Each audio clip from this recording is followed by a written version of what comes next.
The gypsum board dimensions are easily measured using our modular non-contact measuring system.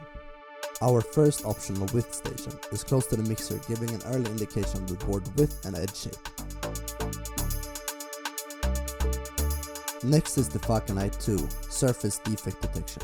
It uses a high-resolution camera system to detect both minor and periodic defects. With this information, defect boards can be sorted out before entering the dryer. Our standard width station is placed just before the knife for a constant full edge profile and width. Real-time graphs are provided to the operators instantly together with warnings and other indications. First part of the length and shrinkage measurement system, fully integrated in the GMS1100 software, measures the wet length after the cutting with our non-contact laser Doppler. All data will be shown in the HMI.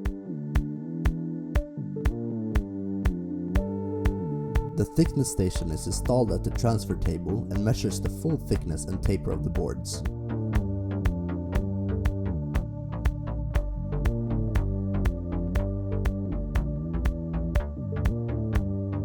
After the dryer, we will have our future second FalconEye II surface defect detection system, currently under development. The system will automatically alert when a surface defect appears, both graphically and using output alarms.